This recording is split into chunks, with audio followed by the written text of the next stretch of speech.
jungle.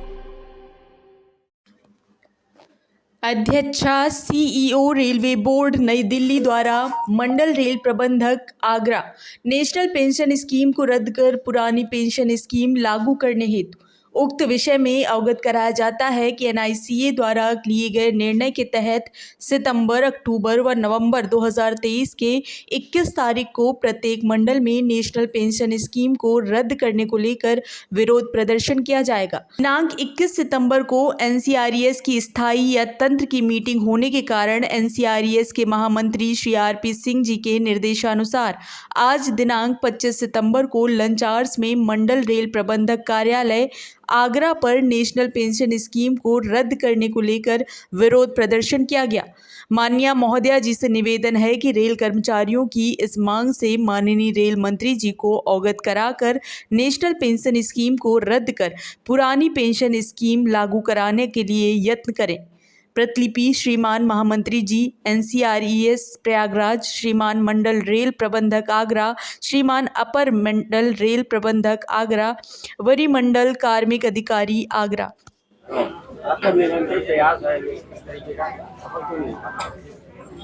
देखिए, सरकार की पॉलिसी है, सरकार से संसद में भी प्रश्न किए जा रहे हैं, लेकिन सरकार ने अभी कोई भी ऐसा रुख नहीं करा है, ना दिखाया है जिससे कि ये एनपीएस स्कीम को रद्द करने के मूड में हो। क्योंकि पुरानी पेंशन स्कीम हमको लागू करानी है, न्यू पेंशन स्कीम को रद्द कराना है, तो हमारा संगठन के दायित्व तो है कि हम निरंतर प्रयासरत रहें। अब सरकार कहाँ तक जाती है, क्योंकि चुनाव का मौका है, तो हम भी अब देख रहे हैं कि कहाँ तक सरकार जाती है, वरना 21 नवंबर से हम हड़ताल के लिए बैलेटिंग शुरू करेंगे। कितना नुकसान है नई पेंशन? कर्मचारियों को बहुत नुकसान हो रहा है।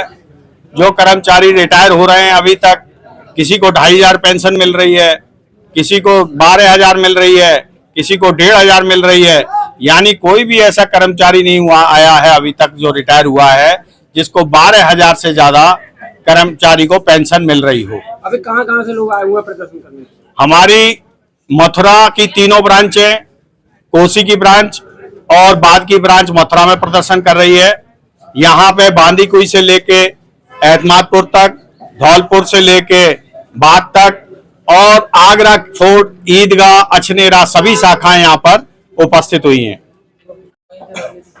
आंदोलन के विषय में मैं जानकारी देना चाहूंगा कि हमारा जो सेंट्रल ऑर्गेनाइजेशन एनसीजीए बना था, उसने प्रत्येक माह की 21 तारीख में इस प्रदर्शन करने को कहा।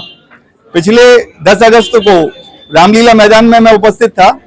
लगभग 1.5 लाख से 2 लाख वहां कर्मचारी उपस्थित थे, चाहे वो सेंट्रल रेलवे के हों या स्टेट गवर्नमेंट के कोई भी एम्प्लॉइज हों, और सबने एक मत से ये पारित किया था कि हमें आगे स्ट्राइक की दिशा में बढ़ना है। उसी निर्णय को लेते हुए ये निर्णय हुआ कि 21 तारीख अब आने वाली अक्टूबर में एक प्रदर्शन करना है, नवंबर के अंदर हमें स्ट्राइक के लिए बैलेट लेना है, पब्लिक के बीच में जाकर कि वो स्ट्राइक की दिशा में हमें किस तरह से आगे बढ़ना है और हमें अपनी कौन कौन सी टीमों को किस तरह से इकट्ठा करना है।